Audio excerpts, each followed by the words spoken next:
Good morning पिला माने माई academy बा मो पाठशाला को तुम मान को स्वागत।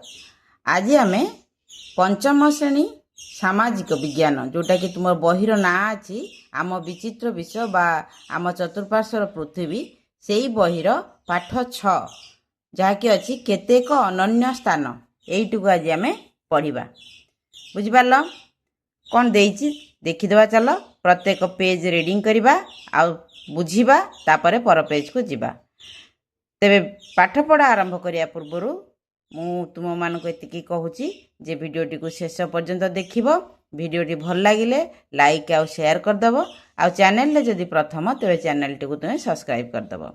ए विषयटी को आम पढ़ा आ तार प्रश्न उत्तर करवा आवश्यक स्थले एथुरु एक्स्ट्रा क्वेश्चन मु बाहर करदेवी कारण प्रायतः तुम बही रे देनी कौन क्वेश्चन जमती परीक्षा पढ़ला भली तेणु परीक्षा उपयोगी प्रश्न मुझे बाहर करदेवी तार उत्तर तुम मानू कहीदेवी। तेणु वीडियोटी को तुम मैंने लाइक आ शेयर करदेव आ चैनल टी को सब्सक्राइब करदेव। तेबे चल पाठ आरंभ करवा। शांतिर बापा माँ सेमानक ग्रीष्म छुट्टी पाई योजना करिवारे अधिक व्यस्त थिबा परि मने हेउथिले। शांति पचारिला आमे कौन ए वर्ष किछि भिन्न योजना करिवा कि? हुए तो आमे गोटे स्थान रे रहिबा अपेक्षा अनेक गुड़िए स्थान को जाई परिबा। मु एबे बड़ हेउथिबारु आम देशर अधिक स्थान देखिबा को चाहूची। ताले कौन एठी देला ना शांति होजी गोटे पिला जे कि सबु वर्ष ग्रीष्म छुट्टी रे कुआडे ना कुआडे बुलिबा को जाए ता माँ बापा सहित। तेणु ए वर्ष मध्य से जीवार योजना अच्छी बोली जानी पारुची। केमी जानी पारुची ता बापा माँ एमान सब बोधे पैकिंग करियार व्यस्त थिबे किंबा सेही मार्केटिंग करुथिबे किंबा किछि देखिकिरी योजना देखिकिरी से पचारला आमे कौन ए वर्ष किछि भिन्न योजना करूछे कि कौन से देखिथिबो के जानी। तेणु से कहूची जे जेहेतु मु बड़ होउची तेणु मु चाहूची पृथ्वीर बा भारतर बहुत बहुत स्थान बुलिया पाई का बा समग्र भारत वर्ष को मु बुलिबा पाई चाहूची।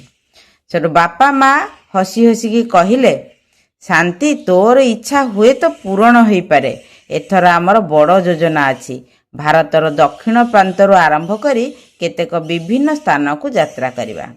से एठी ता पूर्व पारारे कौन कहितला जे से कहउतला जे आमे जदि गोटिए जगह को न जाई कि आमे केते गुड़े जगह को बुलिया को जीवा ताहले हुए तो भल होता। मु टिके सबु जगह देखिया पाई का चाहूची।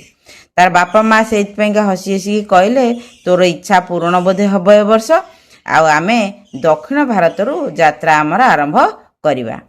तापर देख ये गोटे बढ़िया सुंदर चित्र देछि। चारिकर जाक समुद्र मझिरे दीपटीए नुहे एटी गोटे समुद्र भितर थिबा दीप। ए दीपर ना गाँ किछि देइनी किंतु ए चित्र जना पड़छि जे समुद्र भितर थिबा एटी गोटे दीप। चल परवर्ती पेज रे कौन देछि हमें देखिदबा। शांति पचारिला कन्याकुमारी ठारू? बापा कहले ना शांति भारतर दक्षिण प्रांत रे थिबा स्थान को मानचित्र रे देख। शांति मानचित्र रु जानी पारला जे इंदिरा पॉइंट हेउची भारतर दक्षिण प्रांत। एहा अंडमान एवं निकोबर द्वीपपुंज नाम रे जनाशुना जहा अनेक द्वीपर समाहार।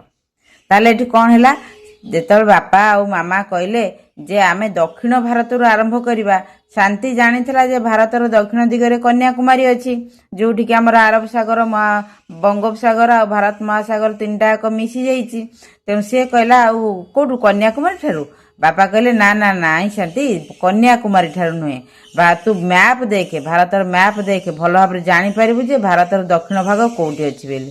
शांति कौन कला मैप आनी देखिला बा मानचित्र आनी देखिला। से कौन देखिला ना भारतर दक्षिण प्रांत रे इंदिरा पॉइंट बोली गोटे जगह अछि। से जगहटा कौन ना हेटा होची अंडमान निकोबर द्वीपपुंज ना रे जनाशुना। अच्छा देख मु तुम मानकू आम भारतर मैप टी को देखौची। एठी होची भारतर मानचित्र बा मैप।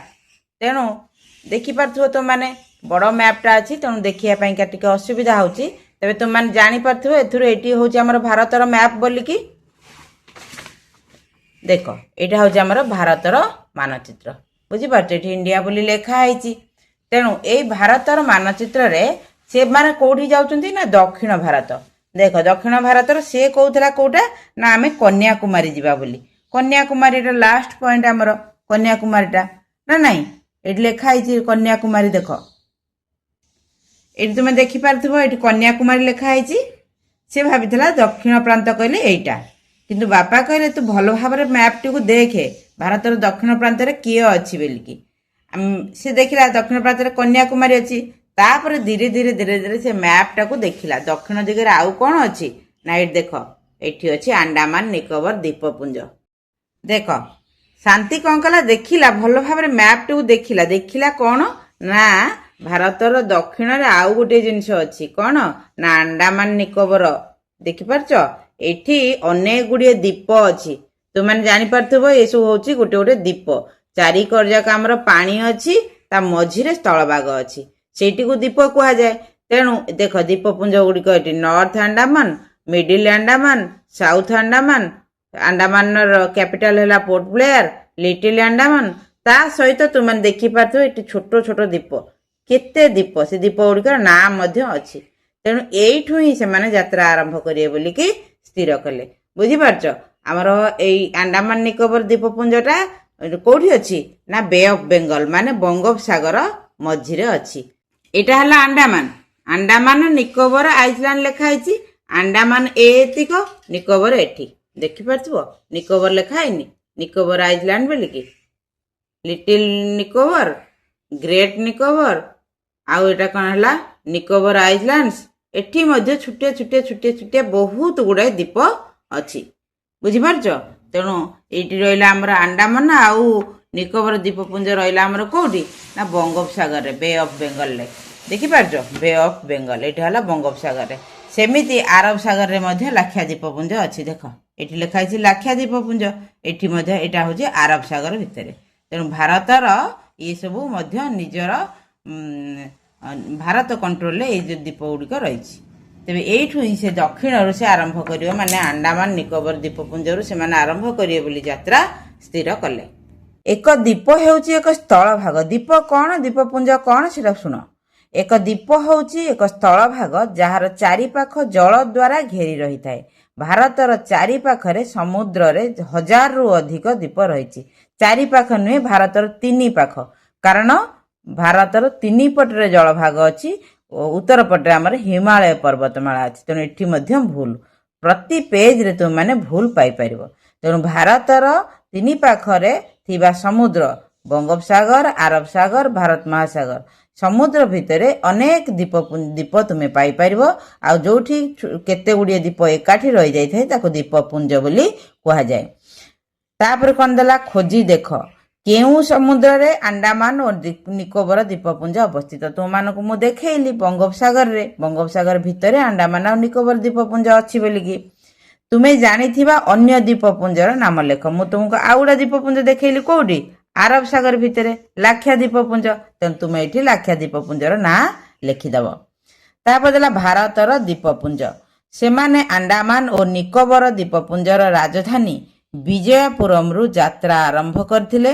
ସେମାନଙ୍କ ସ୍ଥାନୀୟ ଗାଇଡ୍ ରାଣୀ ସେମାନଙ୍କୁ ଜଙ୍ଗଲ ମଧ୍ୟ ଦେଇ ନେଇ ଯାଇଥିଲେ। ତାହେଲେ କ'ଣ ଦେଲା ଏଠି ନା ସେମାନେ ଯାତ୍ରା ଆରମ୍ଭ କଲେ ଆଣ୍ଡାମାନ ନିକୋବର ଦ୍ୱୀପପୁଞ୍ଜର ରାଜଧାନୀ ବିଜୟପୁରମ। ଏଇଟା ନୂଆ ନାଁ ଦିଆହେଇଛି। 2024 ସେପ୍ଟେମ୍ବର ଠାରୁ ବିଜୟପୁରମ ନାଁ ଦିଆଯାଇଛି। ତା ପୂର୍ବରୁ ସେ ଜାଗାଟାର ନାଁ ଥିଲା ପୋର୍ଟ ବ୍ଲେୟାର। ବୁଝିପାରୁଛ, ତେଣୁ ଏବେ ବି ମ୍ୟାପ୍ରେ ସେଇ ପୋର୍ଟ ବ୍ଲେୟାର ହିଁ ଅଛି। ସେମାନେ ଆଣ୍ଡାମାନ ନିକୋବର ଦ୍ୱୀପପୁଞ୍ଜର ରାଜଧାନୀ ବିଜୟପୁରମରୁ ଯାତ୍ରା ଆରମ୍ଭ କରିଥିଲେ। ତାଙ୍କୁ ପୁଣି ସେମାନେ ତ ନୂଆ ଜାଗାକୁ ଯାଇଛନ୍ତି ନା, ତାଙ୍କୁ ସେନୁ ଜାଗା ବିଷୟରେ ଜଣାଇବା ପାଇଁ ଜଣେ ଜଣେ ଗାଇଡ୍ ଥାଆନ୍ତି। ସବୁ ଗାଇଡ୍ଙ୍କ କାମ ହେଉଛି ଯଦି କେହି ନୂଆ ଲୋକ ବା ବିଦେଶୀ ଲୋକ ଆସିଲେ ସେଇ ସ୍ଥାନ ବିଷୟରେ ଜାଣିବା ପାଇଁ ତାଙ୍କୁ ସେମାନେ ଗାଇଡ୍ କରିକି ସବୁ ବିଷୟ ଜଣେଇ ଦିଅନ୍ତି। ତେଣୁ ତାଙ୍କ ଗାଇଡ୍ର ନାଁ ହେଉଛି ରାଣୀ। ସେ ତାଙ୍କୁ କ'ଣ କଲା, ଜଙ୍ଗଲ ଭିତରେ ଦେଇକି ନେଇକି ଗଲା। ଜଙ୍ଗଲ କୋଉଠି ଆସିଲା ନା ଦ୍ୱୀପ ଅଛି ମାନେ ଦ୍ୱୀପରେ ଗଛ ଅଛି, ତେଣୁ ଗଛ ଅଛି ମାନେ ଜଙ୍ଗଲ ଅଛି। ତେଣୁ ସେଇ ଜଙ୍ଗଲ ଭିତରେ ଦେଇକି ସେ ତାଙ୍କୁ ନେଇକିରି ଗଲା ବୁଲେଇବା ପାଇଁକା। ତା ପରବର୍ତ୍ତୀ ପେଜରେ କ'ଣ ଦେଲା, ରାଣୀ କହିଲେ ଅନେକ ଅନନ୍ୟ ଗଛ କେବଳ ଏଇ ଦ୍ୱୀପପୁଞ୍ଜରେ ଦେଖାଯାଏ। ଗଛର ମୂଳରୁ ବଡ଼ ବଡ଼ ଚେରମାନ ବାହାରି ଚାରିଆଡ଼କୁ ବିସ୍ତାରିତ ହୋଇ ଗଛକୁ ଦୃଢ଼ ଭାବରେ ଧରି ରଖୁଥିବା ଦେଖି ଶାନ୍ତି ଆଶ୍ଚର୍ଯ୍ୟ ହେଇଗଲା। ସେଇ ଯେଉଁ ଆଣ୍ଡାମାନ ନିକୋବର ଦ୍ୱୀପପୁଞ୍ଜରେ ବହୁତ ବଡ଼ ବଡ଼ ଗଛ ଅଛି। ସେ ଗଛ ଗୁଡ଼ିକର ଚେର ଚାରିଆଡ଼କୁ, ମାଟିର ଚାରିଆଡ଼କୁ ଖେଳେଇ ହେଇକି ରହିଛି, जहा फल कि गछटी दृढ़ भाव ठिया हो पारुची। रानी कौन कहला ना एठी बहुत गुड़े यूनिक गछ माने अनन्य गछ अच्छी जो गछ गुड़िक आउ को द्वीपपुंज आउ को जगार तुम मैंने पाइबनी सेई गछ गुड़िक अंडमान निकोबर द्वीपपुंज कौन है ना सर चेर गुड़िक माटी तले चारिआड़ को खेल रही विस्तृत भाव रही जहाँफल गछटी माटी उपर सीधा छिड़ा हो पार्ची। एटा तो तुम मैंने जानिच पंचम श्रेणी पिला हेलनी तुम जानिच गछर चेर माटी को जाबुड़ी धरे जहाँफल कि गछ माटी उपर सीधा छिड़ा हो पारे। तापर कौन देला एक आयतकार खबर कागज किंबा व्यवहृत कागज निय एवं एहाकू गुड़ाई एक सरू नली तैयारी कर धार गुड़िकरे अठा लगाओ जेपरिकी यह खोलिबो नाही। तापरे एहाकू एक समतल पृष्ठरे ठिया कराइकी रख। यह ठिया होई रहुछि कि वर्तमान अन्य एक मोटा कागजरू 3-4टी छोट छोट त्रिभुज आकार काट कागज नली तल भागरे समान भागरे त्रिभुज खंड गुड़िक अठा द्वारा लगाओ। तापरे कागज नली को एक समतल पृष्ठरे पुनर्बार ठिया करी रख। एबे यह सीधा ठिया होई रहुछि कि जेपरी त्रिभुजाकृति कागज मूल कागज नली को सीधा ठिया हेबार सहायक हैला सेहीपरि गछ को सीधा करी रखिबारे मूल साहाय्य करिथाय बा चेर साहाय्य करिथाय। तेबे आमे एई प्रैक्टिकल टाकू मध्य करिदेबा। मु तुमको एटा को करिकि देखि दउची तुम माने देखिनियो आ घरे निजे मध्य एई भली ताकू करिवो। बुझि पारलो। देख मुझे गोटे पेपर नहीं पेपर टी को देख एमती रेक्टांगल बा आयतकार आकार काटिबा तापर ताको आमे गुड़ेबा रोल करदेबा। रोल करने मुझे गोटे ये सिलिंडर आकृतिर गोटे जिनस नहीं ताको आमे आर साहाय्य गोल करदेबा। देख ये भाव में गोल करदेबा। गोल कर सारा पर आम ताको साइज करदेबा। बुझिपारछ से बटल टी काढ़ीदेबा तापर आम ताको साइज करदेबा। साइज करदेले एबे एथिरे अठा लगेदेबा। एई साइड रे आमे अठा लगेदेबा। देख एई धार रे आमे अठा लगेदेबा जेमति कि रोल टी हमर फिटिबनी। अठा लगेदेले आकु एबे आकु जोड़ी देबा। हे गला ए टिके सुखिया पाइका 2 सेकेंड समय नबो। देख एटा सुखी गला। देख एबे हमर एटा रोल हे गला। एबे आकु ठिया करिया पई चेष्टा करिबा। अवश्य एटा चौड़ा जेहेतु अच्छी छिड़ा हो जाई पारे तथापि छिड़ा होनी हे गला किंतु एटा को जदि हमें आउ टिके सरुआ कर दे थांते एटा छिड़ा ही न थांता एमती गळी पड़थांता। छिड़ा करिया को चेष्टा कले एटा गळी पड़थांता। तेणु आमे तुम बही अनुसार आउ कोन करबा आथरे ना आ चारि पाख जाक टिके मोटा कागज रे आमे ताकू जॉइंट कर देबा कागज। देखिबा कोन होची। देख मु एई भली किछिटा त्रिभुजाकार कागज टिके मोटा साइज रो कागज नैची जहा को से तुम बही अनुसार कोन कहिची ना आमे एई भली भाबरे ताकू जॉइंट कर देबा। अठारे एई भली भाबरे जॉइंट कर देबा जहा फल कि एठी दृढ़ भाबरे छिड़ा हे परिबा आ गळीबनी। तबे मु ताकू चारि कर जाको चारटा कार्डबोर्ड जोड़ी दउची तापर तुम मानकू देखेबी। अच्छा पिला माने देख मु एई नळीटार चारि कड रे एम्ति मोटा कार्डबोर्ड साइज रो कागज लगे देछि अठा देरे जहा फल कि आउ ए कागजटी को पड़िबो नाही। ए कागजटी को तुमे जो बागे थोइले मध्य एटा आउ पड़िबो नाही। सेही भली भाबरे गछर चेर मध्य चारिआड़ को खेळई हेकरी माटी को जाबुड़ी धरि थाए। तुमे एई बहुत छोटिया जिनसटी मु तुम माननको पई करै देली एटु तुम माने घरे मध्य करिवो आ निजे खुशी हबो आ जानि परिबो जे गछर चेर माटी तळ को जाई कि किपरि गछ को सीधा छिड़ा कराय पारे बा किपरि सुरक्षित रखि पारे। तापर कौन देला ना प्रकृतिर निजस्व सर्वोत्तम डिजाइन थाए। प्रकृति कहले कौन गछ लता पहाड़ पर्वत सूर्य चंद्र जहाँ तुम माने देखुछ जोटा को ईश्वर तैयारी करछिन जोटा मनुष्यकृत नुहे सेटा प्राकृतिक जोटा मनुष्यकृत नुहे सेटा प्राकृतिक। तो प्रकृतिर डिजाइन सबु बेले सर्वोत्तम। प्रकृति जहाँ करिछि जहाँ को जोठी रखिछि से बहुत किछि चिंता करिकि बा प्रकृति सृष्टिर मंगल पाई जोठी जहाँ दरकार सेटा ही देछि से चिंता बा से कल्पना मनीष मन को आसी परिबो नाही। जेते चेष्टा कले भी मनीष जेते उन्नति पथ गले कि गले भी प्रकृति आगरे हार मानिबो ताको। ତେଣୁ ରାଣୀ କହିଲା, ଏଠାକାର ଜଙ୍ଗଲ ଗୁଡ଼ିକ ଅନେକ ପ୍ରାଣୀ, ରଙ୍ଗବେରଙ୍ଗ ପକ୍ଷୀ, ପ୍ରଜାପତି ଏବଂ କୀଟପତଙ୍ଗଙ୍କ ବାସସ୍ଥଳୀ ଭାବରେ ଅନନ୍ୟ। ଆଣ୍ଡାମାନର କାଠ କପୋତ ବା ଉଡ୍ ପିଜନ ଏବଂ କୋଚିଲାଖାଇ ବା ହର୍ଣ୍ଣବିଲ୍ ପରି ପକ୍ଷୀମାନେ କେବଳ ଏଠାରେ ଦେଖାଯାନ୍ତି। ଏଗୁଡ଼ିକ ଏହି ଜଙ୍ଗଲର ବିଶେଷତ୍ୱ ଏବଂ ଏମାନଙ୍କୁ ଆମେ ସୁରକ୍ଷା ଦେବା ଅତ୍ୟନ୍ତ ଗୁରୁତ୍ୱପୂର୍ଣ୍ଣ। ରାଣୀ କହିଲା, ଯେମିତିକି ଏଇ ଦ୍ୱୀପରେ ଯେଉଁ ଗଛ ଗୁଡ଼ିକ ଅଛି ତାହାର ବିଶେଷତ୍ୱ ଯେମିତି ଅଛି ଯେ ଏଇ ଦ୍ୱୀପରେ ଥିବା ଆଣ୍ଡାମାନ ନିକୋବର ଦ୍ୱୀପପୁଞ୍ଜରେ ଥିବା ଗଛ ଗୁଡ଼ିକ ଅନ୍ୟ କେତେକ ଗଛ, ସବୁ ଗଛ ନୁହେଁ, କେତେକ ଗଛ ଯେଉଁଟାକି ଆଉ କେଉଁଠି ଦେଖାଯାଏ ନା। ସେମିତିକି ଏଇଭଳି କେତେଟା ପକ୍ଷୀ ଅଛନ୍ତି ଯେଉଁମାନେ ଏଇଠିକାର ବିଶେଷତ୍ୱ ବା ସେଇ ଆଣ୍ଡାମାନ ନିକୋବର ଦ୍ୱୀପପୁଞ୍ଜରେ ବହୁ ପରିମାଣରେ ଦେଖାଯାନ୍ତି, ଅନ୍ୟ ଜାଗାରେ ଖୁବ୍ କମ୍ ଦେଖାଯାନ୍ତି ବା ପ୍ରାୟତଃ ଦେଖାଯାନ୍ତି ନାହିଁ। ତେଣୁ ସେମାନଙ୍କର ସୁରକ୍ଷା କରିବା ସମସ୍ତଙ୍କର କର୍ତ୍ତବ୍ୟ। ତାହେଲେ ଚାଲ ଦେଖିବା ପରବର୍ତ୍ତୀ ପେଜରେ କ'ଣ ଅଛି। ଦେଖ ଦେଖ ଏଇଟା ହେଉଛି କୋଚିଲାଖାଇ ଚଢ଼େଇ ଆଉ ଏଇଟା ହେଉଛି କାଠ କପୋତ, ଆଣ୍ଡାମାନର କାଠ କପୋତ। ତୁମେ କାହିଁକି ଭାବୁଛ ଯେ କେତେକ ପକ୍ଷୀ ଓ ପ୍ରାଣୀ କେବଳ ଏଇ ଦ୍ୱୀପପୁଞ୍ଜରେ ହିଁ ଦେଖାଯାନ୍ତି? କାହିଁକି ହେଇଥିବ? କାରଣ ସେଇ ପକ୍ଷୀମାନେ ବା ସେହି ପ୍ରାଣୀମାନେ ସେଇ ଜଳବାୟୁରେ ହିଁ ଆଡ଼ଜଷ୍ଟ କରିଛନ୍ତି ବା ସେଇ ଜଳବାୟୁରେ ବଞ୍ଚିପାରିଲା ଭଳି ପକ୍ଷୀ ଆଉ ପ୍ରାଣୀମାନେ ସେଇଠାରେ ହିଁ ଦେଖାଯାନ୍ତି। ସେଇ ଜଳବାୟୁ ଛାଡ଼ିକି ଅଲଗା ଜଳବାୟୁରେ ସେମାନଙ୍କୁ ଦେଖିବାକୁ ମିଳିବନି, କାରଣ ସେମାନେ ସେଠି ବଞ୍ଚିପାରିବେ ନାହିଁ। ତାହେଲେ ତୁମର ପ୍ରଶ୍ନ କ'ଣ ଅଛି ନା, ତୁମେ କାହିଁକି ଭାବୁଛ ଯେ କେତେକ ପକ୍ଷୀ ଓ ପ୍ରାଣୀ କେବଳ ଏଇ ଦ୍ୱୀପପୁଞ୍ଜରେ ହିଁ ଦେଖାଯାନ୍ତି? ଉତ୍ତରରେ ଆମେ କ'ଣ ଲେଖିବା ନା, ଏଇ ଦ୍ୱୀପପୁଞ୍ଜ ଗୁଡ଼ିକ ଚାରିପଟେ ସମୁଦ୍ର ଦ୍ୱାରା ଘେରି ହୋଇ ମୁଖ୍ୟ ଭୂଭାଗରୁ ସମ୍ପୂର୍ଣ୍ଣ ଅଲଗା ରହିଛି। ଏଠାକାର ସ୍ୱତନ୍ତ୍ର ଜଳବାୟୁ ଓ ଭୌଗୋଳିକ ସ୍ଥିତି ଯୋଗୁଁ କେତେକ ନିର୍ଦ୍ଦିଷ୍ଟ ପ୍ରାଣୀ ଓ ପକ୍ଷୀ କେବଳ ଏହି ସ୍ଥାନରେ ହିଁ ଦେଖାଯାନ୍ତି। ଆଚ୍ଛା, ସେମାନେ ତାଙ୍କ ଯାତ୍ରା ଆରମ୍ଭ କରିଥିଲେ କେଉଁଠୁ ନା ଆଣ୍ଡାମାନ ନିକୋବର ଦ୍ୱୀପପୁଞ୍ଜରୁ। ଆଣ୍ଡାମାନ ନିକୋବର ଦ୍ୱୀପପୁଞ୍ଜର ରାଜଧାନୀ ହେଲା କିଏ? ପୋର୍ଟ ବ୍ଲେୟାର ବା ବିଜୟପୁରମ୍। ସେଇଠାରୁ ସେମାନେ କ'ଣ କଲେ? ବୁଲି ସାରିଲା ପରେ ସେ କ'ଣ କଲେ ନା ନିକଟସ୍ଥ ଦ୍ୱୀପପୁଞ୍ଜକୁ ଗଲେ। ସେଠି ତ ଅନେକ ଗୁଡ଼ିଏ ଛୋଟ ବଡ଼ ଦ୍ୱୀପପୁଞ୍ଜ ଅଛି, ତେଣୁ ସେଇ ଦ୍ୱୀପପୁଞ୍ଜକୁ ସେମାନେ ବୁଲିବାକୁ ଗଲେ। ଦ୍ୱୀପପୁଞ୍ଜକୁ ଯିବା ପାଇଁ ଡଙ୍ଗାରେ ଚଢ଼ିବା ପୂର୍ବରୁ ସେମାନଙ୍କୁ ସତର୍କ ସୂଚନା ଦିଆଯାଇଥିଲା। ତୁମେ ସନ୍ତରଣ ଜାଣିଥିଲେ ମଧ୍ୟ ନିରାପଦ ରହିବା ପାଇଁ ଲାଇଫ୍ ଜ୍ୟାକେଟ୍ ପିନ୍ଧିବା ଉଚିତ। ଯଦି ତୁମେ ଜଳରେ ପଡ଼ିଯାଅ ତେବେ ଲାଇଫ୍ ଜ୍ୟାକେଟ୍ ତୁମକୁ ଜଳରେ ଭାସମାନ ଅବସ୍ଥାରେ ରଖିବ। ଯେଉଁ ଆମେ ତ ଦ୍ୱୀପ ମାନେ ଜାଣିଲୁ କ'ଣ, ଚାରିକଡ଼ ଯାକ ପାଣି। ତେଣୁ ଗୋଟିଏ ଦ୍ୱୀପରୁ ଆଉ ଗୋଟେ ଦ୍ୱୀପକୁ ଯଦି ଯିବା, ଆମେ ସେଇ ଜଳପଥରେ ହିଁ ତ ଯିବା ନା।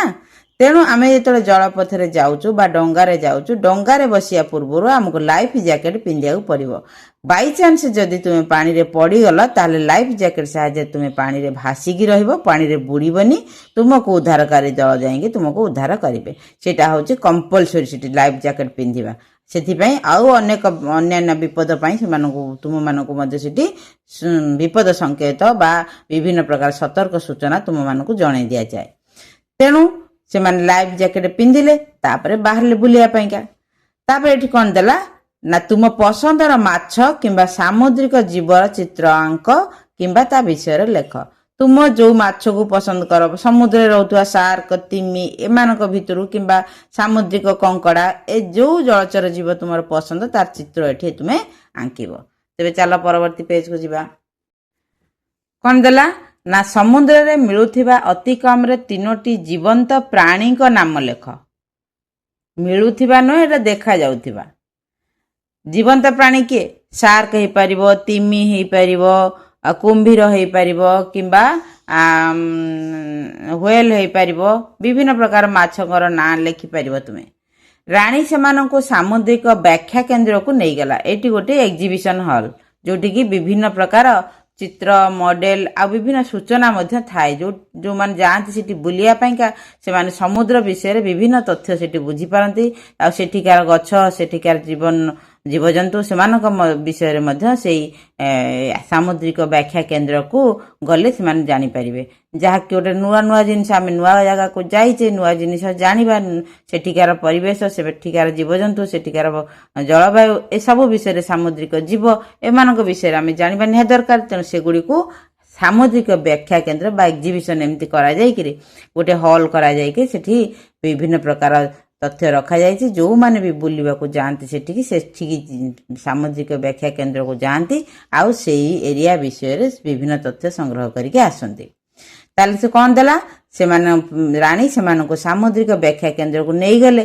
ଚିତ୍ର, ମଡେଲ ଏବଂ ସୂଚନା ମାଧ୍ୟମରେ ସେମାନେ ଶିଖିଲେ ଯେ କ୍ଷୁଦ୍ର ପ୍ରବାଳ ଅନେକ ପ୍ରାଣୀଙ୍କୁ କିପରି ଆଶ୍ରୟ ଦିଅନ୍ତି। ସାମୁଦ୍ରିକ ଜୀବମାନେ କେବଳ ସମୁଦ୍ର ପାଇଁ ନୁହେଁ ବରଂ ସମଗ୍ର ପୃଥିବୀ ପାଇଁ କିପରି ଗୁରୁତ୍ୱପୂର୍ଣ୍ଣ ତାହା ଦେଖିବାକୁ ପାଇଲେ। ତାହେଲେ ଏଇ ଯୋଉ ପ୍ରବାଳ ଶବ୍ଦଟି ଦେଖିଲ, କ୍ଷୁଦ୍ର ପ୍ରବାଳ, ବହୁତ ଛୋଟ ଛୋଟ ଛୋଟ ଛୋଟ ପ୍ରବାଳ, ଅସଂଖ୍ୟ ପ୍ରବାଳ। ସେଇ ପ୍ରବାଳ ମାନେ କଣ କରିଥାନ୍ତି ନା ଗୋଟାଏ ଜାଗାରେ ଜମାଟ ବାନ୍ଧିଗଲେ ସେ ଗୋଟେ ବନ୍ଧ ହେଇଯାନ୍ତି, ଗୋଟେ ଆମର ବ୍ୟାରିକେଡ୍ ଭଳିଆ ସେ ଠିଆ ହେଇଯାନ୍ତି। ସମୁଦ୍ର ଭିତରେ ସେଗୁଡ଼ିକ ଥାଏ, ଯାହା ଫଳରେ କି ତା ଭିତରେ ଛୋଟ ଛୋଟ ମାଛ ଆଉ କଙ୍କଡ଼ା ବା ଶାମୁକା ବା ବିଭିନ୍ନ ପ୍ରକାର ସାମୁଦ୍ରିକ ଛୋଟ ଛୋଟ ଜୀବ ସେଇ ପ୍ରବାଳର ଯେଉଁ ସେତୁ ବା ପ୍ରବାଳର ଯେଉଁ ବନ୍ଧ ହେଇଯାଇଥାଏ ସମୁଦ୍ର ଭିତରେ ପ୍ରାକୃତିକ ଉପାୟରେ ତା ଭିତରେ ସେମାନେ ବାସ କରି ରୁହନ୍ତି। ସେଇଟା ସେମାନଙ୍କର ବାସସ୍ଥାନ। ତେଣୁ ଛୋଟ ଛୋଟ କ୍ଷୁଦ୍ର ପ୍ରବାଳ ହେଲେ ମଧ୍ୟ ସେମାନେ ଅନେକ ପ୍ରାଣୀଙ୍କୁ ସେମାନେ ସେଠି ସୁରକ୍ଷିତ ବାସସ୍ଥାନ ଦେଇଥାନ୍ତି। ବୁଝିପାରୁଛ? ତାପରେ ଦେଲା ଆଲୋଚନା କର। ସମୁଦ୍ରରେ ଜୀବନ ଜଙ୍ଗଲର ଜୀବନ ପରି ଗୁରୁତ୍ୱପୂର୍ଣ୍ଣ ବୋଲି ତୁମେ କାହିଁକି ଭାବୁଛ? ଜଙ୍ଗଲରେ ଯେମିତି ଆମର କ'ଣ ପାଇବା? ଗଛଲତା ପାଇବା, ପଶୁପକ୍ଷୀ ପାଇବା, ସେମାନେ ସ୍ଥଳ ପ୍ରାଣୀମାନଙ୍କୁ ପାଇବା। ସେମାନେ ସେଠି ପ୍ରକୃତିରେ ପରିବେଶରେ ରୁହନ୍ତି। ଆଉ ଜଙ୍ଗଲ ଆମ ପରିବେଶକୁ ବିଶୁଦ୍ଧ କରେ। ଜଙ୍ଗଲ ଯୋଗୁଁ ବର୍ଷା ହୁଏ, ଜଙ୍ଗଲ ଯୋଗୁଁ ଆମେ ଅମ୍ଳଜାନ ପାଉ, ଜଙ୍ଗଲ ଯୋଗୁଁ ଖାଦ୍ୟ ବସ୍ତ୍ର ବାସଗୃହ ପାଉ। ସେଇଭଳି ସମୁଦ୍ରରେ ରହୁଥିବା ଜୀବନ ବା ସମୁଦ୍ରରେ ରହୁଥିବା ଜୀବଜନ୍ତୁମାନେ ମଧ୍ୟ ଆମମାନଙ୍କ ପାଇଁକା ବା ପରିବେଶ ପାଇଁକା ସେତିକି ଗୁରୁତ୍ୱପୂର୍ଣ୍ଣ। ତାର ପ୍ରଶ୍ନର ଉତ୍ତର ମଧ୍ୟ ମୁଁ 2-3 ଧାଡ଼ିରେ ଲେଖିଦେଇଛି। ତୁମେ ସେଇଟିକୁ ମୁଁ ପଢ଼େଇଦେବି, ତୁମେ ତାକୁ ଶୁଣି ନେବ। ତାପରେ ଦେଲା ସାମୁଦ୍ରିକ ପ୍ରବାଳ ମାଛ ଏବଂ ଅନ୍ୟାନ୍ୟ ସମୁଦ୍ର ପ୍ରାଣୀକୁ, ସମୁଦ୍ର ପ୍ରାଣୀ ନୁହେଁ ସାମୁଦ୍ରିକ ପ୍ରାଣୀ, କିପରି ସାହାଯ୍ୟ କରେ ବୋଲି ତୁମେ ଭାବୁଛ? ଏ ପ୍ରଶ୍ନର ଉତ୍ତର ମଧ୍ୟ ମୁଁ ଲେଖିଦେଉଛି, ତୁମେମାନେ ତାକୁ ଶୁଣିନିଅ। ତାହେଲେ ତୁମର ପ୍ରଶ୍ନ ଏଠି କ'ଣ ଅଛି ନା ସମୁଦ୍ରରେ ଜୀବନ ଜଙ୍ଗଲର ଜୀବନ ପରି ଗୁରୁତ୍ୱପୂର୍ଣ୍ଣ ବୋଲି ତୁମେ କାହିଁକି ଭାବୁଛ? ଉତ୍ତର କ'ଣ ଲେଖିବା ନା ସମୁଦ୍ର ସମଗ୍ର ପୃଥିବୀର ଜଳବାୟୁ ଏବଂ ଅମ୍ଳଜାନ ସ୍ତରକୁ ନିୟନ୍ତ୍ରିତ ରଖେ। ଏହା କୋଟି କୋଟି ଜୀବଙ୍କୁ ଆଶ୍ରୟ ଦେଇ ପରିସଂସ୍ଥାର ସନ୍ତୁଳନ ରକ୍ଷା କରେ। ତାପରେ 2 ନମ୍ବରର ପ୍ରଶ୍ନ ଥିଲା ସାମୁଦ୍ରିକ ପ୍ରବାଳ ମାଛ ଓ ଅନ୍ୟାନ୍ୟ ସମୁଦ୍ର ପ୍ରାଣୀକୁ କିପରି ସାହାଯ୍ୟ କରେ ବୋଲି ତୁମେ ଭାବୁଛ? ଉତ୍ତର କ'ଣ ଲେଖିବା ନା ସାମୁଦ୍ରିକ ପ୍ରବାଳ ମାଛ ଏବଂ ଅନ୍ୟାନ୍ୟ ପ୍ରାଣୀମାନଙ୍କୁ ପ୍ରାକୃତିକ ବାସସ୍ଥାନ, ସୁରକ୍ଷା ଏବଂ ଖାଦ୍ୟ ଯୋଗାଇଥାଏ। ଏହା ସେମାନଙ୍କର ପ୍ରଜନନ ଓ ବଂଶବୃଦ୍ଧି ପାଇଁ ଏକ ସୁରକ୍ଷିତ ସ୍ଥାନ ପ୍ରଦାନ କରେ। ତାପରେ କ'ଣ ଦେଲା ନା ସେହି ସ୍ଥାନ ଛାଡ଼ିବା ପୂର୍ବରୁ ସେମାନେ ଉତ୍ତର ସେଣ୍ଟିନେଲ ଦ୍ୱୀପପୁଞ୍ଜ ବିଷୟରେ ଶୁଣିଥିଲେ। ଇଏ ଆଉ ଗୋଟିଏ ଦ୍ୱୀପପୁଞ୍ଜ, ଉତ୍ତର ସେଣ୍ଟିନେଲ ଦ୍ୱୀପପୁଞ୍ଜ। ରାଣୀ ଆମକୁ କହିଲେ ଏଠାରେ ଲୋକମାନେ ପ୍ରାଚୀନ ଶିକାରୀମାନଙ୍କ ପରି ଜୀବନଯାପନ କରନ୍ତି।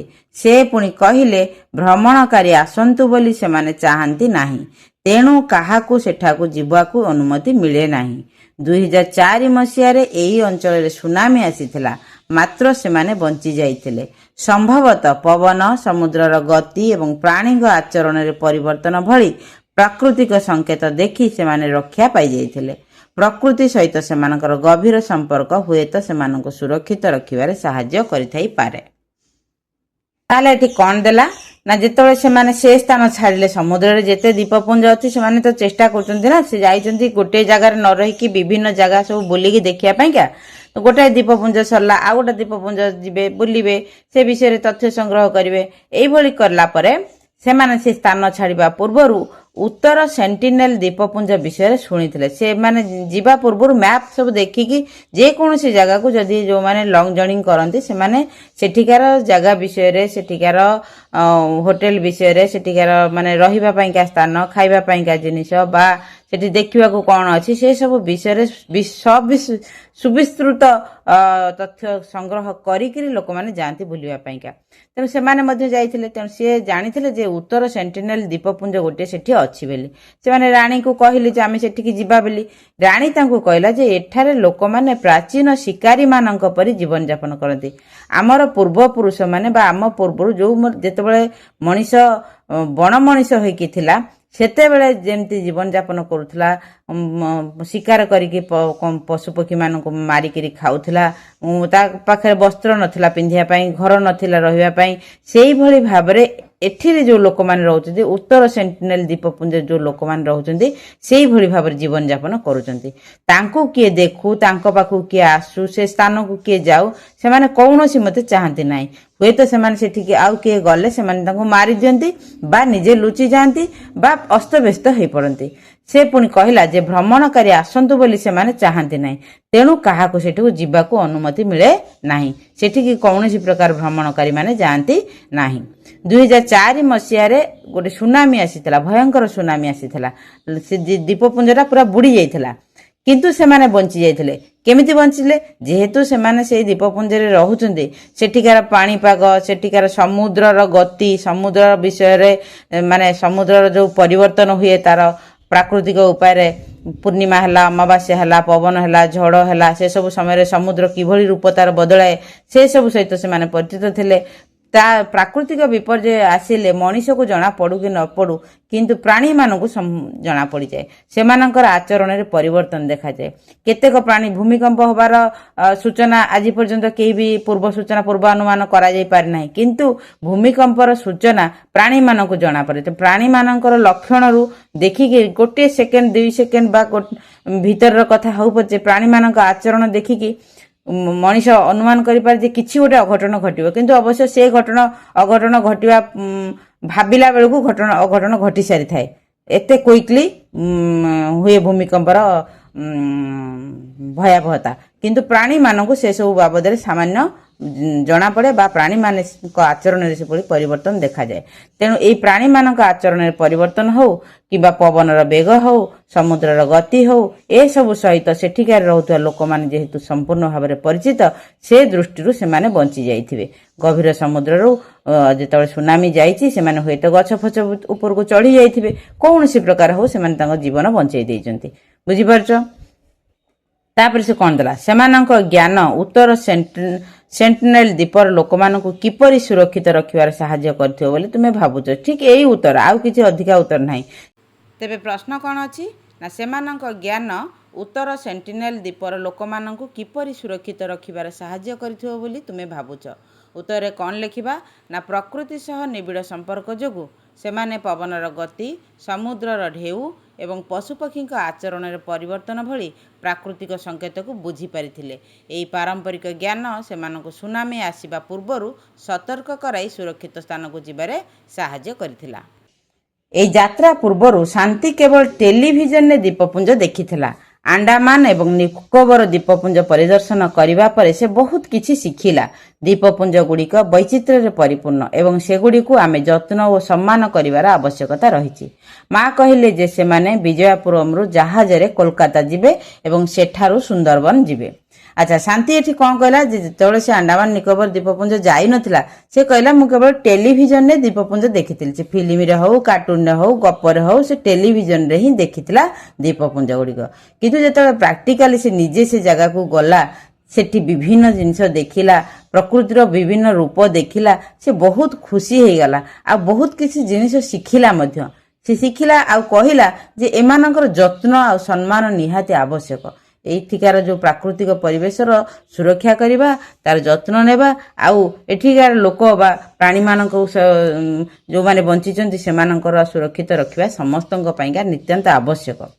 ତାପରେ ମା କହିଲେ ଯେ ଆମେ ଏବେ ଯିବା କୋଲକାତା। କେମିତି ଯିବା ନା ଜାହାଜରେ ଯିବା, ଯେହେତୁ ଜଳପଥ ତେଣୁ ଜାହାଜରେ ସେମାନେ କୋଲକାତା ଯିବେ ଆଉ କୋଲକାତା ଯାଇସାରିଲା ପରେ ସୁନ୍ଦରବନ ଯିବେ ବୋଲିକି ମା କହିଲେ। ମା କହିଲେ ସୁନ୍ଦରବନ ଏକ ଭିନ୍ନ ପ୍ରକାରର ଜଙ୍ଗଲ ଯାହା ତୁମେ କେବେ ଦେଖିନାହ। ଏହା ଶାନ୍ତି ମନରେ ଏତେ କୌତୂହଳ ସୃଷ୍ଟି କଲା ଯେ ସେ ସେଠାକୁ ଯିବା ପାଇଁ ବ୍ୟଗ୍ର ହେଲା। ମା ଯେତେବେଳେ କହିଲେ ଯେ ସୁନ୍ଦରବନ ଆଉ ଗୋଟେ ଭିନ୍ନ ପ୍ରକାର, ଏବେ ତ ଆଣ୍ଡାମାନ ନିକୋବରରେ ବିଭିନ୍ନ ପ୍ରକାର ଜଙ୍ଗଲ ଦେଖିଲୁ, ପାଣି ଦେଖିଲୁ, ସାମୁଦ୍ରିକ ଜୀବ ଦେଖିଲୁ, ଆମେ ଏବେ ସୁନ୍ଦରବନ ଯିବା। ସୁନ୍ଦରବନ ଆଉ ଗୋଟେ ପ୍ରକାରର ଜଙ୍ଗଲ, ସେଠି ଅଲଗା ପ୍ରକାରର ଗଛ ପାଇବା, ଅଲଗା ପ୍ରକାରର ପ୍ରାଣୀମାନଙ୍କୁ ପାଇବା, ସେଠିକାର ପରିବେଶ ମଧ୍ୟ ଅଲଗା। ଏ କଥା ଶୁଣିଲା ପରେ ଶାନ୍ତିର ମନରେ ଆହୁରି କୌତୂହଳ ସୃଷ୍ଟି ହେଲା। ସେ ହଁ ଯିବା ଯିବା ଶୀଘ୍ର ଯିବା ଶୀଘ୍ର ଯିବା ଏମିତି ମାନେ ଆଗ୍ରହ ସୃଷ୍ଟି ହେଲା ଯିବା ପାଇଁକା। ତାପରେ ସୁନ୍ଦରବନ ବିଷୟରେ ତୁମର ଦେଲା କ'ଣ ନା ହେନ୍ତାଳ ବଣର ଗନ୍ତାଘର ହେଉଛି କି ସୁନ୍ଦରବନ।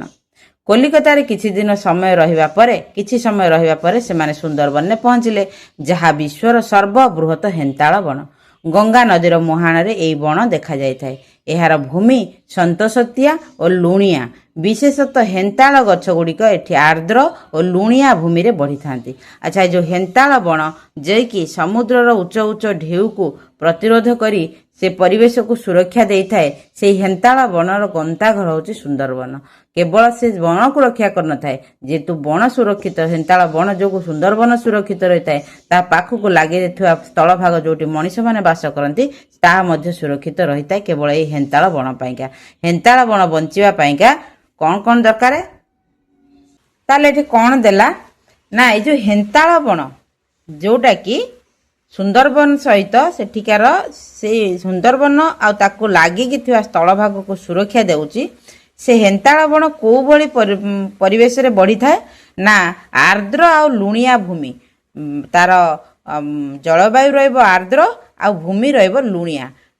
ସମୁଦ୍ର ଆଉ ଗଙ୍ଗା ନଦୀ ଯେଉଁ ମୁହାଣରେ ମିଶିଛି ସେଠିକାର ଜଳ ଲୁଣିଆ, ସମୁଦ୍ର ଭଳି ଲୁଣିଆ ନୁହେଁ କିମ୍ବା ନଦୀ ପାଣି ଭଳି ମିଠା ମଧ୍ୟ ନୁହେଁ। କିନ୍ତୁ ନଦୀ ପାଣି ଆଉ ସମୁଦ୍ର ପାଣି ମିଶିକିରି ଯେଉଁ ମୁହାଣ ହେଇଥାଏ ସେଇ ମୁହାଣରେ ଏଇଭଳି ହେନ୍ତାଳ ବଣ ଦେଖିବାକୁ ମିଳିଥାଏ। ତେଣୁ ହେନ୍ତାଳ ବଣ ବଢ଼ିବା ପାଇଁକା ଆର୍ଦ୍ର ବାୟୁ ଆଉ ଲୁଣିଆ ଭୂମି ଦରକାର। ସେଇଠିକାର ହେନ୍ତାଳ ବଣ କ'ଣ କରିଛି ନା ସୁନ୍ଦରବନକୁ ସୁରକ୍ଷା ଦେବା ସହିତ ତାର ପାଖପାଖ ଥିବା ସ୍ଥଳଭାଗକୁ ମଧ୍ୟ ସୁରକ୍ଷା ଦେଇଥାଏ।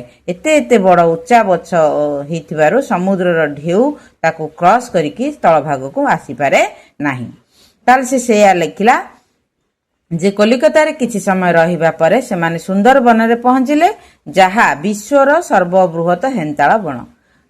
ଯେଉଁ ସୁନ୍ଦରବନରେ ଯେଉଁ ହେନ୍ତାଳ ବଣ ଅଛି ସେଟା ବିଶ୍ୱର ସର୍ବବୃହତ ହେନ୍ତାଳ ବଣ।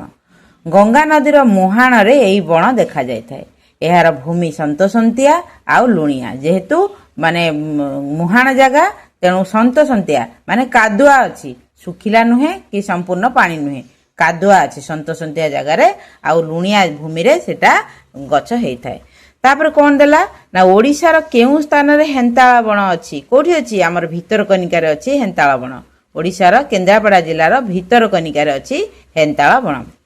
ହେନ୍ତାଳ ବଣରେ ତୁମେ କ'ଣ ଦେଖ? ସେଠାରୁ ରହୁଥିବା 3ଟି ଜୀବଙ୍କର ନାମ ଲେଖ। ଏ ପ୍ରଶ୍ନ 2ଟି ଦେଇଛି, ଏ ପ୍ରଶ୍ନ 2ଟିର ମଧ୍ୟ ମୁଁ ଉତ୍ତର ଲେଖିଦେଉଛି, ତାକୁ ପଢ଼େଇ ଦେଉଛି, ତୁମମାନେ ତାକୁ ଶୁଣିନିଅ। ଦ୍ୱିତୀୟ ପ୍ରଶ୍ନଟି କ'ଣ ଅଛି ନା ଏଇ ଜଙ୍ଗଲଟି ଅନ୍ୟ ଜଙ୍ଗଲ ଠାରୁ କିପରି ଭିନ୍ନ ତୁମେ ଭାବୁଛ? এই 2ଟି ପ୍ରଶ୍ନର ଉତ୍ତର ମଧ୍ୟ ମୁଁ ଲେଖିଦେବି, ତୁମମାନେ ତାକୁ ଶୁଣି ନେବ। ତେବେ ଆମର ପ୍ରଶ୍ନ କ'ଣ ଅଛି ନା ହେନ୍ତାଳ ବଣରେ ତୁମେ କ'ଣ ଦେଖ? ସେଠାରେ ରହୁଥିବା 3ଟି ଜୀବର ନାମ ଲେଖ। ଉତ୍ତର କ'ଣ ଲେଖିବା ନା ହେନ୍ତାଳ ବଣରେ ଆମେ ପାଣି କାଦୁଅରେ ଭରି ରହିଥିବା ଆର୍ଦ୍ରଭୂମି, ମାଟି ଉପରକୁ ବାହାରିଥିବା ଗଛର ଛୋଟ ଛୋଟ ଶ୍ୱାସ ଚେର ଏବଂ ବିଭିନ୍ନ ପ୍ରକାରର ହେନ୍ତାଳ ଗଛ ଦେଖୁ। 3ଟି ଜୀବଙ୍କର ନାମ ଲେଖିବାକୁ କହିଦେଲା। 3ଟି ଜୀବଙ୍କ ନାମ ହେଲା କୁମ୍ଭୀର, ବାଘ ଏବଂ ଚିତ୍ରା ହରିଣ। 2 ନମ୍ବର ପ୍ରଶ୍ନ ଥିଲା ଏହି ଜଙ୍ଗଲଟି ଅନ୍ୟ ଜଙ୍ଗଲ ଠାରୁ କିପରି ଭିନ୍ନ ବୋଲି ତୁମେ ଭାବୁଛ? ଉତ୍ତର କ'ଣ ଲେଖିବା ନା ଅନ୍ୟ ଜଙ୍ଗଲ ଗୁଡ଼ିକର ମାଟି ଶୁଖିଲା ଥାଏ, କିନ୍ତୁ ହେନ୍ତାଳ ଜଙ୍ଗଲର ମାଟି ସଦାବେଳେ ଆର୍ଦ୍ର, ଜୁଆରିଆ ପାଣି ଦ୍ୱାରା ପ୍ଲାବିତ ଏବଂ ଲୁଣିଆ ହୋଇଥାଏ। ଏହି ଜଙ୍ଗଲର ଗଛ ଗୁଡ଼ିକର ଚେର ନିଶ୍ୱାସ ପ୍ରଶ୍ୱାସ ନେବା ପାଇଁ ମାଟି ଓ ପାଣି ଉପରକୁ ବାହାରି ରହିଥାଏ, ଯାହା ଅନ୍ୟ ଜଙ୍ଗଲରେ ଦେଖାଯାଏ ନାହିଁ। ତାପରେ କ'ଣ ଦେଲା? ଶାନ୍ତି ପଚାରିଲା, ବାପା ଜଳ ଉପରେ ବାହାରିଥିବା ସେଇ ଛୋଟ ଛୋଟ କାଠି ଭଳି ଜିନିଷ ଗୁଡ଼ିକ କ'ଣ? କେଉଁଠି ପଚାରିଲା ନା ସେଇ ସୁନ୍ଦରବନରେ ପଚାରିଲା। ମାନେ ପାଣି ଉପରେ ଡାଙ୍ଗ ପୋତା ହେଲା ଭଳିଆ ଦେଖାଯାଉଛି, ସେଗୁଡ଼ିକ କ'ଣ ବୋଲି ବାପାଙ୍କୁ ପଚାରିଲା ଶାନ୍ତି। ବାପା ତାର ଉତ୍ତରରେ କ'ଣ ଦେଲେ ଦେଖିବା। ବାପା ଉତ୍ତର ଦେଲେ ସେଗୁଡ଼ିକ ହେନ୍ତାଳ ଗଛ ଗୁଡ଼ିକର ଚେର, ଯାହା ସେମାନଙ୍କୁ ସନ୍ତସନ୍ତିଆ ଓ ଲୁଣିଆ ଜଳରେ ଶ୍ୱାସକ୍ରିୟା କରିବାରେ ସାହାଯ୍ୟ କରିଥାଏ। ହେନ୍ତାଳ ବଣର ଚେର ଗୁଡ଼ିକ ପାଣି ଭିତରେ, ସମୁଦ୍ର ଯେଉଁ ମୁହାଣ ପାଖରେ ଯେଉଁ ପାଣି ଅଛି ସେ ପାଣି ଉପରେ ଉପର ମୁହାଁ ହେଇକି ଏମିତି ରହିଛି, ଯାହାଫଳରେ କି ଶ୍ୱାସକ୍ରିୟା କରୁଛି। କିଏ? ହେନ୍ତାଳ ବଣ ଏଇ ଚେର ସାହାଯ୍ୟରେ ଶ୍ୱାସକ୍ରିୟା କରିପାରୁଛି। ସେଗୁଡ଼ିକ ହେନ୍ତାଳ ଗଛ ଗୁଡ଼ିକର ଚେର, ଯାହା ସେମାନଙ୍କୁ ସନ୍ତସନ୍ତିଆ ଲୁଣିଆ ଜଳରେ ଶ୍ୱାସକ୍ରିୟା କରିବାରେ ସାହାଯ୍ୟ କରିଥାଏ। ବୁଝିପାରିଲ? ଦେଖ ଏଇଠି ହେନ୍ତାଳ ବଣ ଭିତରେ ସେମାନେ ବୋଟ୍ ସାହାଯ୍ୟରେ ବୁଲୁଛନ୍ତି, ଚାରିପାଖ ଯାକ ଜଙ୍ଗଲ, ଭିତରେ ପାଣି ଆଉ ଗଛ ଉପରେ ବିଭିନ୍ନ ପ୍ରକାର ପଶୁପକ୍ଷୀ ଅଛନ୍ତି। ବହୁତ ମଜା, ପାଣି ଭିତରେ ଏଇଠି କୁମ୍ଭୀର ବି ଅଛି, ତା ସତ୍ତ୍ୱେ ବି ଲୋକମାନେ ମଜା ଉଠାଉଛନ୍ତି। ଆଉ ଗୋଟେ କଥା ଦେଖିପାରୁଛ, ଏଠି ତ ଶାନ୍ତି ତାର ବାପା ମା ବସିଛନ୍ତି, କିନ୍ତୁ ଏଠି ଯେଉଁ ନାଉରିଆ ଭାଇ ବସିଛି ତାର ମୁଣ୍ଡର ପଛପଟେ ଗୋଟେ ଟୋପି ଦେଖିପାରୁଛ, ବାଘର ଟୋପି ଚିତ୍ରରେ ଦେଖିପାରୁଛ ତୁମାନେ। ଏଇ ବିଷୟରେ ଆମେ ତଳେ ପଢ଼ିବା କ'ଣ ଦେଇଛି ଏଥିରେ। ହେନ୍ତାଳ ଗଛ ଗୁଡ଼ିକ ଗୁରୁତ୍ୱପୂର୍ଣ୍ଣ କାରଣ ଏହାର ଚେର ମାଟିକୁ ଏକତ୍ର ଜାବୁଡ଼ି ଧରି ରଖେ ଏବଂ ଜୁଆର ପ୍ରଭାବରେ କୂଳର ମୃତ୍ତିକାକୁ କ୍ଷୟକୁ ରକ୍ଷା କରେ। ଏଠାରେ ଅନେକ ଲୋକ ଜଙ୍ଗଲ ନିକଟରେ ରୁହନ୍ତି ଏବଂ ସେମାନଙ୍କର ଦୈନନ୍ଦିନ ଆବଶ୍ୟକତା ପୂରଣ ପାଇଁ ଏହା ଉପରେ ନିର୍ଭର କରନ୍ତି। ପିଢ଼ି ପରେ ପିଢ଼ି ଧରି ସେମାନେ ପ୍ରକୃତି ସହିତ ସମନ୍ୱୟ ରଖି ଆସୁଛନ୍ତି। ତାହେଲେ ହେନ୍ତାଳ ବଣ କାହିଁକି ଗୁରୁତ୍ୱପୂର୍ଣ୍ଣ? ନା ହେନ୍ତାଳ ବଣ କ'ଣ କରେ ନା ସେଠିକାର ଭୂମିକୁ ରକ୍ଷା କରେ, ସେଠିକାର ଲୋକମାନଙ୍କୁ ରକ୍ଷା କରେ। ଲୋକମାନଙ୍କର ଜୀବିକା ମଧ୍ୟ ଏହି ହେନ୍ତାଳ ବଣ ଉପରେ ନିର୍ଭର କରୁଛି। କେମିତି ନା ଯେହେତୁ ହେନ୍ତାଳ ବଣ ଗୁଡ଼ିକ ବହୁତ ବଡ଼ ବଡ଼ ଗଛ ଅଛି, ସମୁଦ୍ରର ଢେଉ ତାକୁ ଅତିକ୍ରମ କରି ସ୍ଥଳଭାଗକୁ ଯାଇପାରେ ନାହିଁ, ଯାହା ତା ଦ୍ୱାରା ଲୋକମାନେ ସୁରକ୍ଷିତ ରୁହନ୍ତି। ଦ୍ୱିତୀୟତଃ ହେନ୍ତାଳ ବଣର ଚେର ମାଟିକୁ ଷ୍ଟ୍ରଙ୍ଗ କରି ଧରିଥାଏ, ଯାହାଫଳରେ ମୃତ୍ତିକା କ୍ଷୟ ହୋଇପାରେ ନାହିଁ। କୂଳରେ ସମୁଦ୍ରର ଢେଉ ପିଟି ହେଲେ ମଧ୍ୟ ମୃତ୍ତିକା କ୍ଷୟ ହୋଇପାରେ ନାହିଁ। ତୃତୀୟରେ ଲୋକମାନେ ସେଠି ଯେଉଁ ରହୁଛନ୍ତି ସେମାନେ ହେନ୍ତାଳ ବଣରେ ବା ସେଇ ସମୁଦ୍ରରୁ ମାଛ କିମ୍ବା ଚିଙ୍ଗୁଡ଼ି କଙ୍କଡ଼ା ଏସବୁ ଧରିକି ଜୀବିକା ନିର୍ବାହ କରନ୍ତି। ସେଇ ଜଙ୍ଗଲରୁ ଗଛ କାଟିକିରି ତାର ଶୁଖିଲା ଡାଳପତ୍ରରେ ଜାଳ ତିଆରି କରିକି ବା ଜାଳ କରିକି ତାକୁ ରୋଷେଇ କରି ରାନ୍ଧନ୍ତି। ଏଇଭଳି ଭାବରେ ସେମାନେ ମଧ୍ୟ ଜଙ୍ଗଲ ଉପରେ ନିର୍ଭରଶୀଳ, ହେନ୍ତାଳ ବଣ ଉପରେ ସେମାନେ ନିର୍ଭରଶୀଳ। ତେଣୁ ହେନ୍ତାଳ ବଣ ଉଭୟ ପ୍ରକୃତିକୁ ରକ୍ଷା କରିବା ସହିତ ମଣିଷମାନଙ୍କୁ ମଧ୍ୟ ସୁରକ୍ଷା ଦେଉଛି ବା ତାଙ୍କ ପାଇଁ ମଧ୍ୟ ଗୁରୁତ୍ୱପୂର୍ଣ୍ଣ। ତାପରେ ଦେଲା ସୁନ୍ଦରବନର ଲୋକମାନେ କିଭଳି ଭାବରେ ହେନ୍ତାଳ ବଣ ଉପରେ ନିର୍ଭର କରନ୍ତି। ଏ ପ୍ରଶ୍ନର ଉତ୍ତର ମୁଁ ଲେଖିଦେଉଛି, ତୁମମାନେ ତାକୁ ଶୁଣିନିଅ ଆଉ ତା ଆବଶ୍ୟକ ସ୍ଥଳେ ଲେଖିନିଅ ମଧ୍ୟ। ଏଠି ଆମର ପ୍ରଶ୍ନ କ'ଣ ଅଛି ନା ସୁନ୍ଦରବନର ଲୋକମାନେ କିଭଳି ଭାବରେ ହେନ୍ତାଳ ବଣ ଉପରେ ନିର୍ଭର କରନ୍ତି। ଉତ୍ତର କ'ଣ ଲେଖିବା? ସୁନ୍ଦରବନର ଲୋକମାନେ ସେମାନଙ୍କର ଦୈନନ୍ଦିନ ଆବଶ୍ୟକତା ଏବଂ ଜୀବିକା ପାଇଁ ହେନ୍ତାଳ ବଣ ଉପରେ ନିର୍ଭର କରନ୍ତି। ଜୀବିକା ପାଇଁ ସେମାନେ ନଦୀ ଓ ସମୁଦ୍ରରୁ ମାଛ ଏବଂ କଙ୍କଡ଼ା ଧରନ୍ତି, ଜଙ୍ଗଲରୁ ପ୍ରାକୃତିକ ମହୁ ଏବଂ ମହମ ସଂଗ୍ରହ କରନ୍ତି, ରୋଷେଇ ଓ ଘର ତିଆରି ପାଇଁ ଜାଳେଣୀ କାଠ ସଂଗ୍ରହ କରନ୍ତି। ତାପରେ କ'ଣ ଦେଲା ନା ସୁନ୍ଦରବନରେ ସ୍ଥଳଚର, ଜଳଚର ଏବଂ ବନ୍ୟପ୍ରାଣୀ ସମସ୍ତେ ଏକତ୍ର ବାସ କରୁଥିବା ପରି ମନେ ହେଉଥିଲା। ସୁନ୍ଦରବନ ପରି ହେନ୍ତାଳ ବଣ ଆମ ପାଇଁ ବହୁତ ଗୁରୁତ୍ୱପୂର୍ଣ୍ଣ। ମୁଁ ତ ସେଇ ବିଷୟରେ ତୁମକୁ କହିଲି, ଉଭୟ ସ୍ଥଳଚର ବି ଅଛନ୍ତି, ଜଳଚର ଅଛନ୍ତି, ବନ୍ୟପ୍ରାଣୀ ମଧ୍ୟ ଅଛନ୍ତି। ତେଣୁ ସମସ୍ତଙ୍କର ସୁରକ୍ଷା, କାରଣ ସମସ୍ତେ ହେଉଛନ୍ତି ପ୍ରକୃତିର ଅବଦାନ। ପ୍ରକୃତିକୁ ବଞ୍ଚେଇ ରଖିବାରେ ସମସ୍ତଙ୍କର ଅବଦାନ ଅଛି, ସମସ୍ତଙ୍କର ଆବଶ୍ୟକତା ମଧ୍ୟ ଅଛି। ତେଣୁ ସମସ୍ତଙ୍କର ଯତ୍ନ ନେବା, ସମସ୍ତଙ୍କୁ ସୁରକ୍ଷିତ ରଖିବା ବହୁତ ଗୁରୁତ୍ୱପୂର୍ଣ୍ଣ। ସୁନ୍ଦରବନ ଭଳି ସ୍ଥାନ ଗୁଡ଼ିକର ଯତ୍ନ ନେବା କାହିଁକି ଗୁରୁତ୍ୱପୂର୍ଣ୍ଣ ବୋଲି ତୁମେ ଭାବୁଛ? ନିଶ୍ଚିତ ଭାବରେ ସୁନ୍ଦରବନ ଭଳି ଅନେକ ଯେଉଁଠି ଜଙ୍ଗଲ ଅଛି କିମ୍ବା ଗଛ ଅଛି କିମ୍ବା ସମୁଦ୍ର ଅଛି, ନଦୀ ଅଛି, ପ୍ରତ୍ୟେକ ପ୍ରାକୃତିକ ଜିନିଷ ପ୍ରକୃତି ବଞ୍ଚି ରହିବା ପାଇଁ ଆବଶ୍ୟକତା ଅଛି। ତେଣୁ ଆମେ ମାନେ ସେଇ ସୁନ୍ଦରବନ ଭଳି ସ୍ଥାନ ଗୁଡ଼ିକର ଯତ୍ନ ନେବା ଆବଶ୍ୟକ। ଏ ପ୍ରଶ୍ନର ଉତ୍ତର ମଧ୍ୟ ତୁମମାନଙ୍କୁ ମୁଁ ଲେଖିଦେଉଛି। ଆଚ୍ଛା, ଏଠି ଆମର ପ୍ରଶ୍ନ କ'ଣ ଅଛି ନା ସୁନ୍ଦରବନ ଭଳି ସ୍ଥାନ ଗୁଡ଼ିକର ଯତ୍ନ ନେବା କାହିଁକି ଗୁରୁତ୍ୱପୂର୍ଣ୍ଣ ବୋଲି ତୁମେ ଭାବୁଛ? ଉତ୍ତର କ'ଣ ଲେଖିବା? ସୁନ୍ଦରବନ ପରି ସ୍ଥାନ ଗୁଡ଼ିକର ଯତ୍ନ ନେବା ଅତ୍ୟନ୍ତ ଆବଶ୍ୟକ, କାରଣ ଏହା ରୟାଲ ବେଙ୍ଗଲ ଟାଇଗର ଭଳି ବିରଳ ଜୀବଙ୍କ ବାସସ୍ଥାନ। ହେନ୍ତାଳ ବଣ ପ୍ରାକୃତିକ ବାତ୍ୟା ଏବଂ ଜୁଆରରୁ ରକ୍ଷା କରେ, ଏହି ପରିବେଶର ସନ୍ତୁଳନ ଏବଂ ଅମ୍ଳଜାନ ସ୍ତର ବଢ଼ାଏ। ତାପରେ ଦେଲା ଆସ ଖୋଜିବା। ନିଜ ଚାରିପାଖକୁ ଦେଖ, ସେହି ଅଞ୍ଚଳର ଜୀବନ ଧାରଣ କରିବା ପାଇଁ ଜୀବମାନଙ୍କର କୌଣସି ବିଶେଷତ୍ୱ ଅଛି ବୋଲି ତୁମେ ଭାବୁଛ କି? ସେଗୁଡ଼ିକ କ'ଣ? ଶାନ୍ତି ଆଶ୍ଚର୍ଯ୍ୟ ହୋଇ ପଚାରିଲା, କେତେଜଣ କାହିଁକି ମୁହଁ ପଛପଟରେ ମୁଖା ପିନ୍ଧିଛନ୍ତି? ବାପା କହିଲେ, ମୁଁ ଶୁଣିଛି ଯେ ବାଘମାନେ ଶିକାରକୁ ପଛପଟରୁ ଆକ୍ରମଣ କରନ୍ତି। ସେମାନେ ଏଇ ମୁଖା ଦେଖିକି ଦ୍ୱନ୍ଦ୍ୱରେ ପଡ଼ିଯିବେ। ମାନେ ହେନ୍ତାଳ ବଣରେ ବାଘ ବି ଅଛନ୍ତି, ତେଣୁ ବାଘମାନେ ଯେତେବେଳେ ଆକ୍ରମଣ କରନ୍ତି, ମୁଁ ଶୁଣିଛି ଯେ ବାଘମାନେ ପଛପଟରୁ ଆକ୍ରମଣ କରନ୍ତି। ତେଣୁ ଯେଉଁ ଲୋକମାନେ ତାଙ୍କ ମୁଣ୍ଡର ପଛପଟରେ ମୁଖା ଏଇଥିପାଇଁ ପିନ୍ଧିଛନ୍ତି, ବାଘ କନଫ୍ୟୁଜନ୍ ହେଇଯିବ ଯେ ସିଏ ଗୋଟେ ବାଘ କି ମଣିଷ କି ଅନ୍ୟ ପ୍ରାଣୀ, ସେ ଶିକାର କରିବା ପୂର୍ବରୁ କିଛି ସମୟ ରହିଯିବ। ସେଇ ମୌକାରେ ହୁଏତ ଲୋକଟି ଜୀବନ ରକ୍ଷା କରିପାରିବ।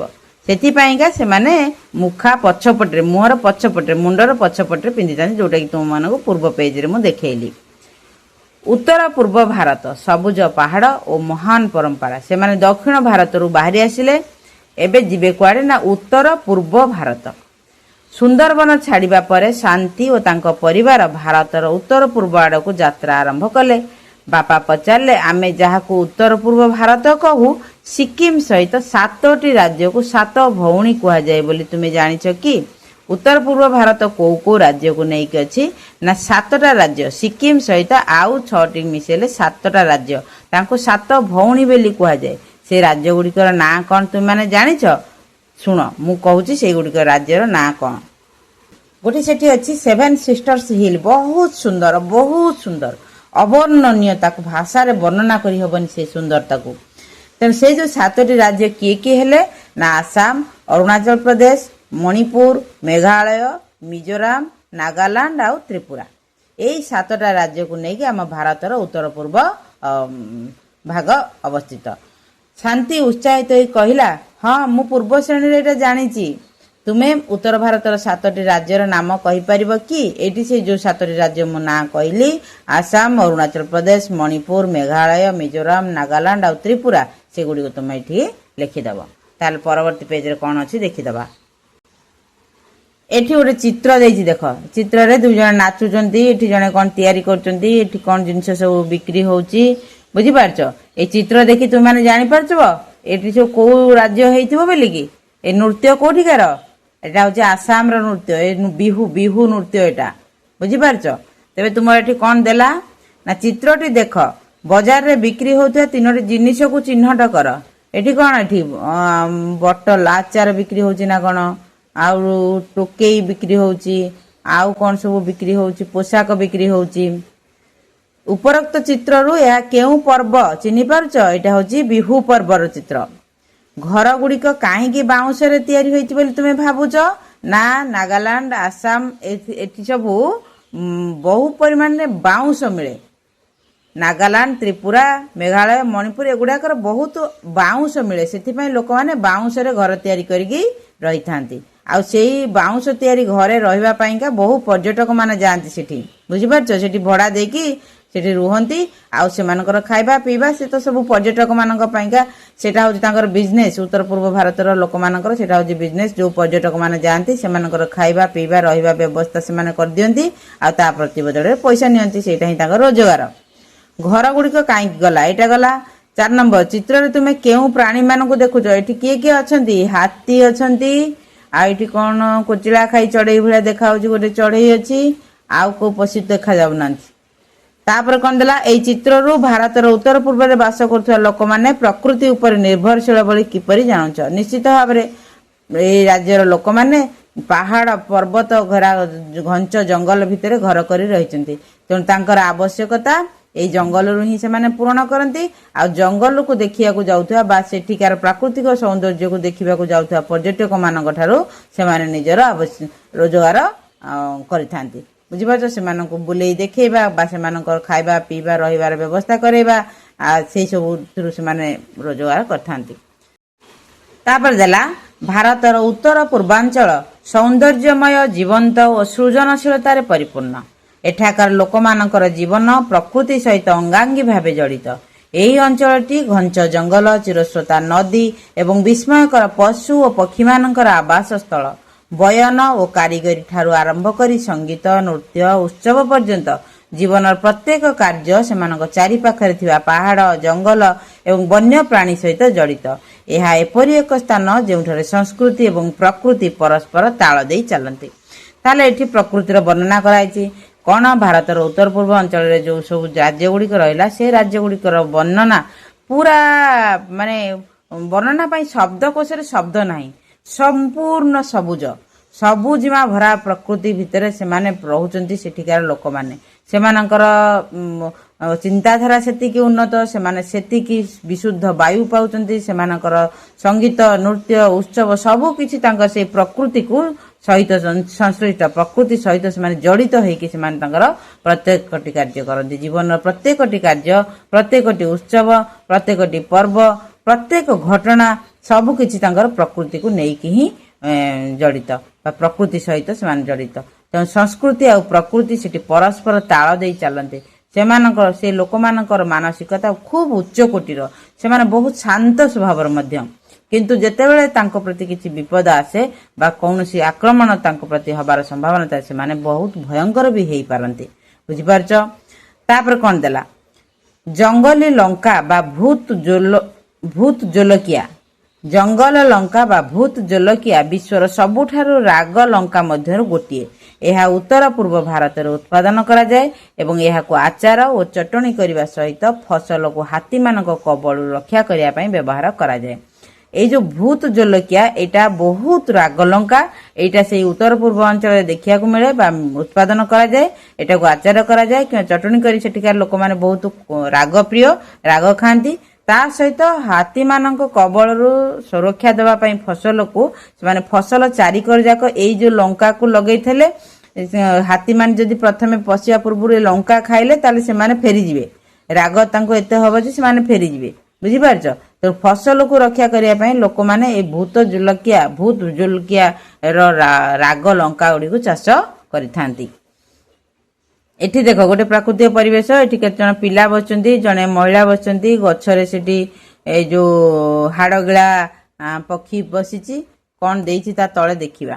ଗଛ ମୂଳରେ ବସିଥିବା ଦଳେ ପିଲାଙ୍କୁ ଦେଖି ଶାନ୍ତି ପଚାରିଲା, ସେମାନେ କଣ କରୁଛନ୍ତି? ମା କହିଲେ, ସେମାନେ ହାଡଗିଳା ପକ୍ଷୀକୁ ସୁରକ୍ଷା ଦେବାରେ ସାହାଯ୍ୟ କରୁଛନ୍ତି। ମହିଳା ଜଣକ ପିଲାମାନଙ୍କୁ ପକ୍ଷୀମାନଙ୍କର ବସାକୁ କିପରି ସୁରକ୍ଷିତ ରଖାଯିବ ସେ ବିଷୟରେ ବୁଝାଉଛନ୍ତି। ଧୀରେ ଧୀରେ ଆମର ମଣିଷମାନଙ୍କର ସଂଖ୍ୟା ବୃଦ୍ଧି ପାଇବା ଯୋଗୁଁ, ବିଜ୍ଞାନର ଉନ୍ନତି ଯୋଗୁଁ, ବିଭିନ୍ନ କଳକାରଖାନା ସୃଷ୍ଟି ହେବା ଯୋଗୁଁ ପ୍ରକୃତି ଧୀରେ ଧୀରେ ନଷ୍ଟ ହେଇ ସାରିଲାଣି।